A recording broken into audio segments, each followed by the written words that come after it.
Class. आज हम लोग टॉपिक जो कवर करने जा रहे हैं वो क्रॉस इलास्टिक डिमांड है। अब क्रॉस इलास्टिक डिमांड के बारे में ऑलरेडी हम लोग कवर कर चुके हैं। क्रॉस इलास्टिक डिमांड के अंदर आता है दो प्रोडक्ट आता है। कौन सा आता है? Substitute goods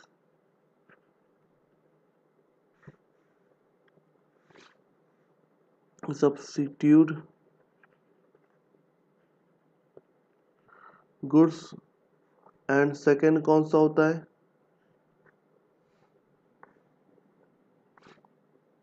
complementary goods.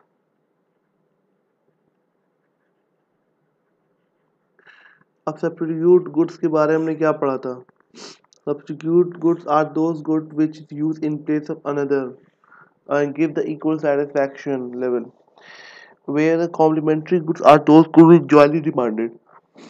हम लोगों ने ये चीज़ पढ़ी थी कि सब्स्टिट्यूट गुड जो होता है एक दूसरे के प्लेस पे यूज़ होता है और वो इक्वल सेटिस्फैक्शन हमको देता है। और कॉम्प्लीमेंट्री गुड वो गुड्स होते हैं जो जॉइनली डिमांडेड होते हैं, जैसे कि बटर और ब्रेड, कार एंड पेट्रोल। और सब्स्टिट्यूट में क्या होता है? T and coffee. ठीक है, तो ये सब क्या हो गया? कॉम्प्लीमेंट्री गुड्स हो गया। ठीक, सब्स्टिट्यूट गुड्स और कॉम्प्लीमेंट्री गुड्स हो गया। अब इसके बारे में नीचे क्या लिखा हुआ है? इसके बाद नीचे क्या लिखा हुआ है? The cross elastic demand is change in the demand of the one goods in response to change in the price of another goods. ठीक है, अब हमारा इसमें क्या है? इलास्टिसिटी ऑफ डिमांड निकालने का फॉर्मूला हमारा क्या होता है? Change in quantity demand X change quantity price Y. ठीक है, अब इसको जरा सा हम एक्सप्लेन कर दे कायदे से।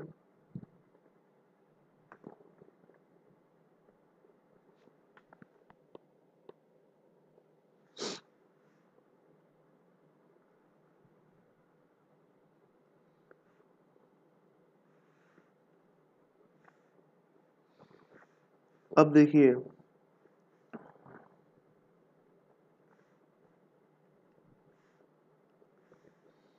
अब प्राइस ऑफ एक्स होगी and quantity demand of Y होगा। ठीक है, ये हम लोग बात करेंगे सब्स्टिट्यूट के अंदर। ठीक, तो हमको पता है कि प्राइस के बढ़ने से, रुकिए एक मिनट से, अगर हम लोग सब्स्टिट्यूट की बात करें, सबसे पहले हम लोग सब्स्टिट्यूट की बात करेंगे। ठीक है, सब्स्टिट्यूट गुड, ये लॉ ऑफ डिमांड में ऑलरेडी मैं बहुत कायदे एक्सप्लेन कर चुका हूँ, तो इसको बहुत हम लोग डिटेल में नहीं जाएंगे। प्राइस है एंड क्वांटिटी डिमांड है, और प्राइस है और क्वांटिटी डिमांड है। अब सब्स्टिट्यूट पे एग्जाम्पल हमने बताया था कौन सा? ये टी ले लेते हैं और ये कौन सा? कॉफ़ी ले लेते हैं। अब देखिए, इसकी प्राइस 10 से 20 हो गई है, तो इसकी डिमांड 10 से 8 हो गई। देखिए, प्राइस के बढ़ने से क्वांटिटी डिमांड कम होती है, हमको पता है, लेकिन इसकी प्राइस 10 थी और 10 ही है, कोई प्राइस में चेंजेस नहीं हुआ, प्राइस कांस्टेंट है, इक्वल है, तो मतलब कोई भी चेंजेस नहीं हुआ। लेकिन अब देखिए, डिमांड ये 10 से 12 हो गई, तो अब एक डिमांड इसकी बढ़ गई। अब ये पता है कि डिमांड क्यों बढ़ी? Due to substitute effect. मतलब when the price of the one commodity increases, then the demand of the another commodity also increases. ठीक है, अब यहाँ पर कैसा रिलेशन हो गया? यहाँ पे जो रिलेशन हुआ है वो कैसे? डायरेक्ट रिलेशन हुआ है। ठीक है, अब क्योंकि ये दोनों एक दूसरे के बिहाफ पे इस्तेमाल होता है। अब प्राइस, जब टी की प्राइस 20 हो गई है, तो कस्टमर ने क्या किया? अब coffee become cheaper than T.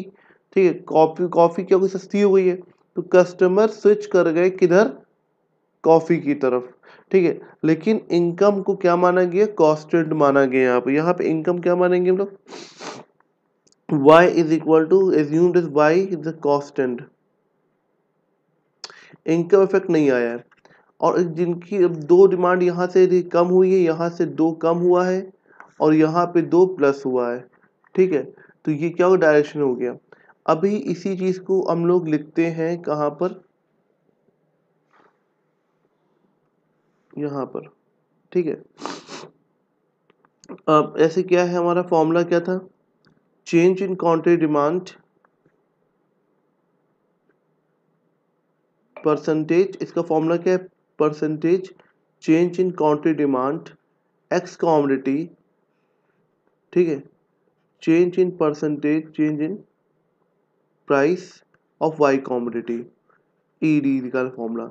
और यही इसकी मीनिंग भी होगी, percentage change in quantity demand of X due to percentage change in price of Y, is called क्या होता है, क्रॉस इलास्टिक डिमांड होता है, ठीक है। अब इसको निकालने का फॉर्मूला हमारा क्या था, हमने ऑलरेडी बताया, change in quantity demand x upon quantity demand x into 100, ये फॉर्मूला था। होल डिवाइड बाई, इसको निकालने का फॉर्मूला क्या है हमारा, change in price of Y divide by price Y into 100, ये कट जाएगा हमारा 100। अब ये हमारा किसमें, फ्रैक्शन में है, ठीक है। तो अब डिवीजन में अब ये इसको हम लोग क्या करेंगे, चेंज कर देंगे रेसिप्रोकल करके, change in quantity demand of X commodity upon quantity demand of X into divide change into जाएगा price of X into change in price of Y, ठीक है। यह फॉर्मूला हो गया। अब इसी को फॉर्मूले पे हम लोग क्या लिख लेंगे, ईडी निकालने फॉर्मूला क्या है, देखिए ऊपर हम लोगों ने अभी टेबल बनाया था, देखिए क्या है, पहले डिमांड के बारे में, ठीक, पहले डिमांड देखते हैं, किसकी डिमांड, दो चीज़ की डिमांड हम कंपेयर करनी है, किसकी, डिमांड ऑफ एक्स, इसको हम लोग क्या मान लेंगे, एक्स कॉमोडिटी मान लेते हैं, इसको हम लोग क्या मान लेते हैं, कॉफ़ी को वाई कॉमोडिटी मान लेते हैं। अब डिमांड ऑफ एक्स कितना है, चेंज हुआ है 2 यूनिट, ठीक है, 2 रुपये। तो अब यहाँ पे हम लोग क्या करेंगे, चेंज इन डिमांड कितना है, 2 है, ओरिजिनल डिमांड कितनी थी, 10 थी, ठीक है। चेंज इन प्राइस कितनी है, देखिए जरा, प्राइस ओरिजिनल कितनी थी, 10 थी, और चेंज इन प्राइस कितनी है हमारी, चेक कर लेते हैं, चेंज इन प्राइस किसकी है, 10 की, तो 10 की देख लेते हैं यहाँ पर, तो 10 की यहाँ पर, ये 10 कट गया, 2 1 ज़ा 2 5 ज़ा 0.2, तो ईडी कितना आ गया हमारा, ED is equal to, ED कितना है, 0.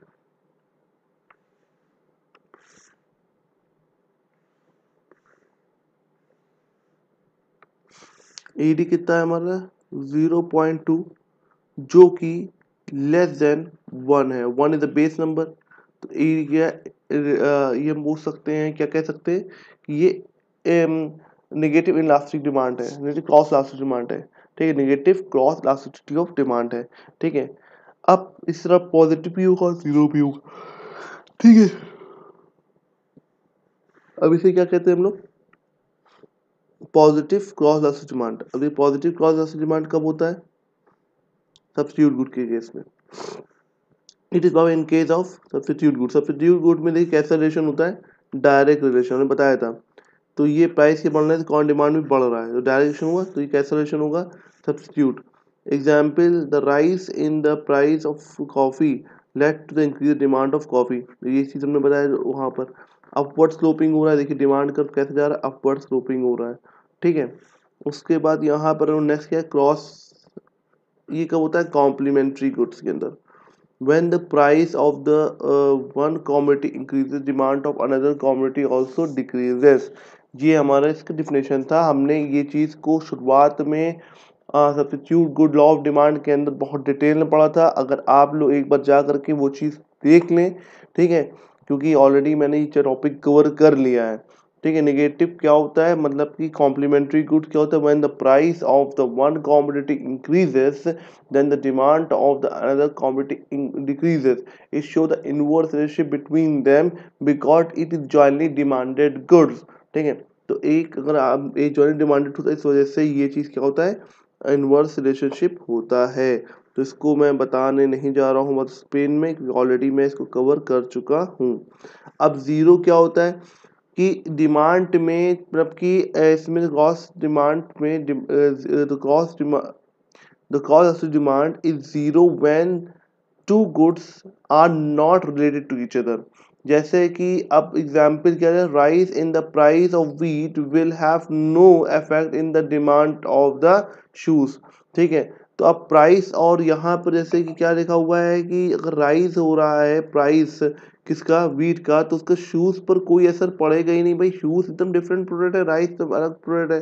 तो ये जॉइनली डिमांडेड भी नहीं है, कॉम्प्लीमेंट्री भी नहीं है। तो जो चीज़ जॉइनली डिमांडेड नहीं है और वो सब्स्टिट्यूट भी नहीं है, तो ऐसे में क्या होता है कि वो ज़ीरो इलास्टिक डिमांड कहलाता है। ठीक है। ये आज हमारा टॉपिक पूरा कवर हो गया, ज़ीरो इलास्टिक डिमांड, और उसके बाद हमारा एमसीक्यूज है।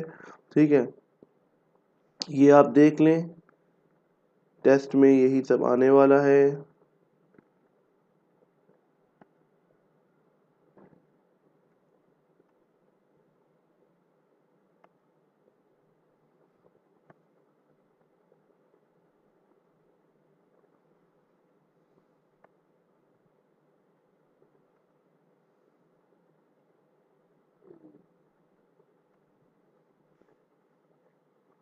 Okay class, thank you.